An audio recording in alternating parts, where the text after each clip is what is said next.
So I never thought I'd get the chance to film in Red RAW ever in my life, but here I am vlogging on the Nikon ZR, filming in R3D RAW NE. And you can see the vignette here. This is a very nifty little lens. It's the 7Artisans 10mm f2.8 APS-C lens, but I'm using obviously on a full frame body, which is giving me this really super ultra wide look with that vignette around it. And it's quite a unique look that a lot of creators enjoy using. And I thought I'd try it out because it's interesting to say the least, because it is wide. Look at that. That is super wide. Now, the best thing about the Nikon ZR is, well, a lot of cameras as well actually, is that I can take this same lens with this 10mm focal length that I've got, this ultra wide focal length, and though it's an APS-C lens, I can stick this into full frame mode. No, it's the other way around. I can stick this camera into APS-C mode, and then I'll get this 16mm equivalent that I would have gotten from this lens if I was using it on an actual APS-C camera. So that's what I'm going to do. I'm going to switch into the APS-C mode. I'm going to show you how that looks. So now I'm filming still in Red RAW, but it's in the DX mode on the Nikon cameras, which is the equivalent to crop sensor mode or APS-C mode or Super 35 mode, whatever you want to call it. And now you can see that the vignetting has disappeared. The image looks a lot more natural, so it's at that 16mm focal length, but I'm still getting 4K Red RAW coming out of this and getting a very, very nice image from what I can see on the front screen. Now, right now I was a bit stupid and I don't actually have a handle below my camera, so I'm actually holding it really awkward, because if I hold it from the lens, you guys can see my fingers and hands and things like that. So it's a bit, oh no, actually I can hold it further. I just have to be careful with where my fingers are. So let's try this. There we go. That's a lot better. But the lens isn't big enough for me to actually grab the whole thing, so it does feel a little bit awkward.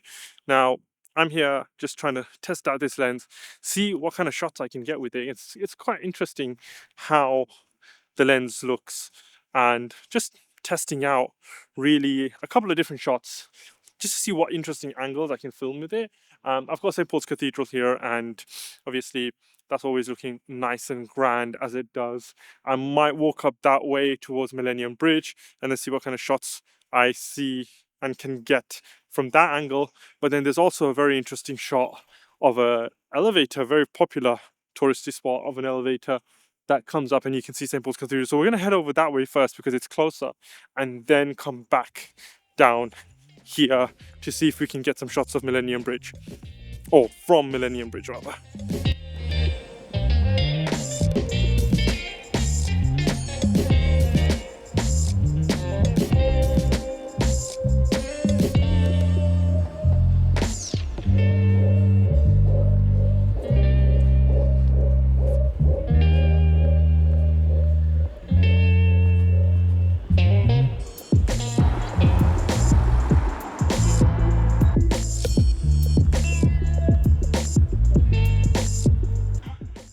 So we're approaching the so-called viral escalators that people on social media go crazy about. For me, this is just around the corner from work, so it's not that exciting. But I'll show you in a second why they call this the viral escalator. Oh, that's very underexposed. I'll show you in a second why they call this the viral escalators though.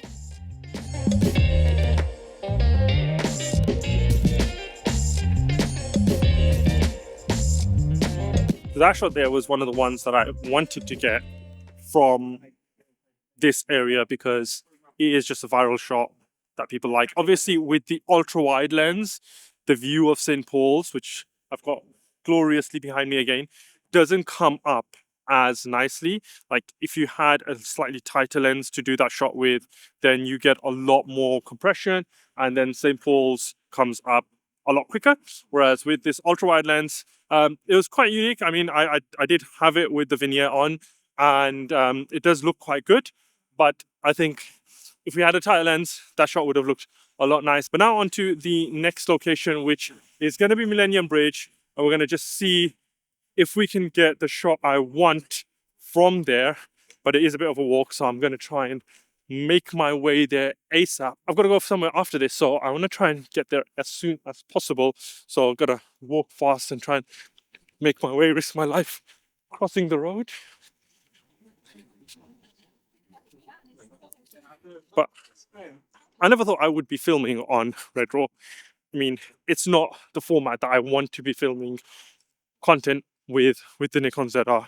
But looking at this right now and knowing the quality that comes out of the ZR, I just know that it's going to be looking really nice. But I don't want to be that guy who spends terabytes of footage vlogging in Red Raw. So I think this will be one of the few times that I actually do it. And wow, I can actually hold this really close to me, but I have to stretch my arms out, but I do look a bit weirdly distorted. 10 millimeters, very, very, very wide. Very wide. Like, you can just see everything behind me. That's pretty cool. I like it. It's very, very interesting.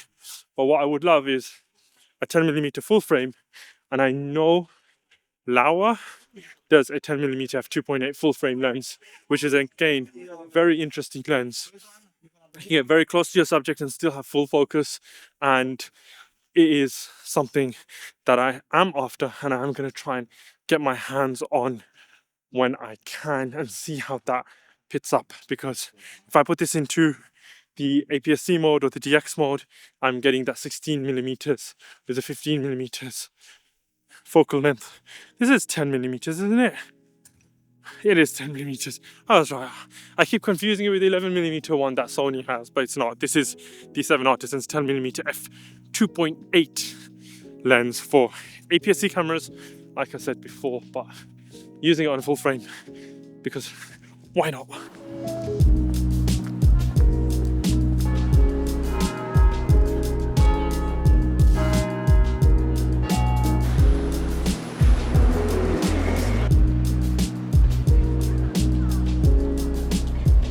Okay, we're approaching Millennium Bridge now and it looks busy, but we'll see if we can get the shot that I want of St. Paul's from the end of Millennium Bridge and how it looks with the 10 millimeter, because that's the whole point. I mean, I know I can get the shot, it's just how it's going to look with the 10 millimeter focal length with that vignette and then also the 16 millimeter.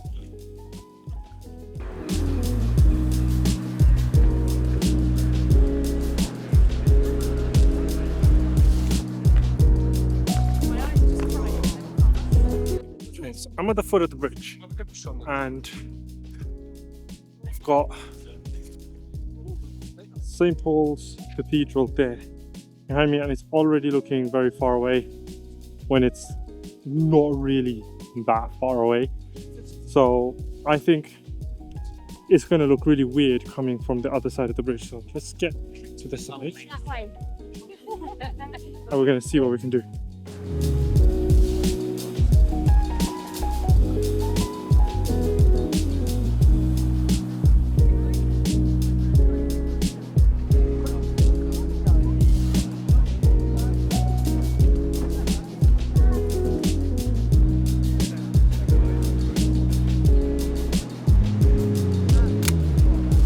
So this is a shot that I actually, well, this is where I want to get that shot from, which is with St. Paul's right near this little glass section here. But let's see what it looks like with the APS-C mode on.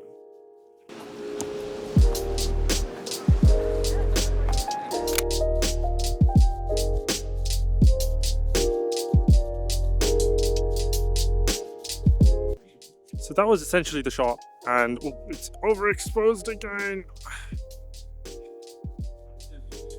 That's actually one of the challenges I'm facing right now with this lens, is because it's got a 62mm thread size and I don't have any ND filters or step-up rings for this lens.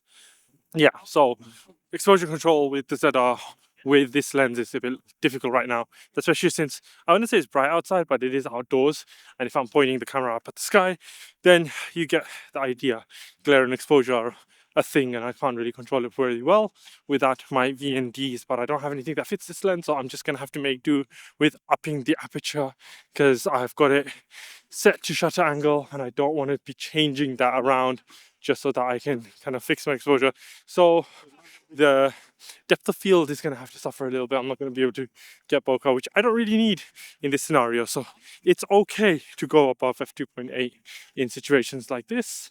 The bridge right now is looking much further away than it really is in real life. So it's really interesting to see how focal length affects view. I don't know. Does that make sense? Like, obviously we see in a between 35 and kind of 50mm focal length. That's what the natural focal length for our eyes are.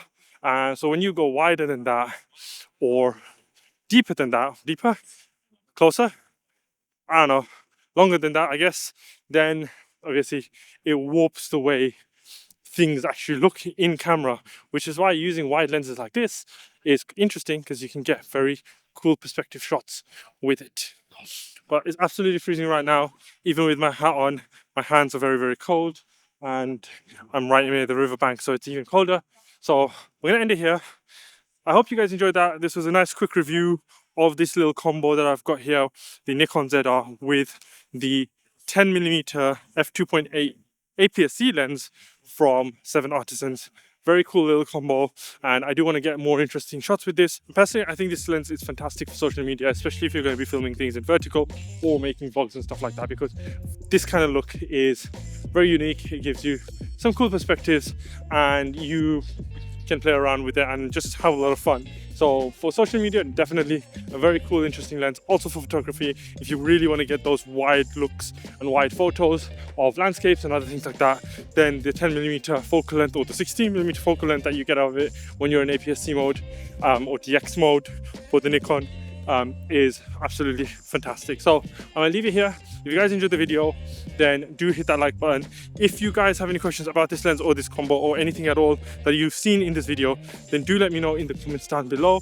And if you want to pick up the lens, I'll leave a link down in the description box below. I did win this lens from 7Artisans online giveaway on Instagram. So thank you to the team at 7Artisans for sending this guy over to me. And until next time, this is Kai24 signing out. Shouldn't have done that in the middle of the road.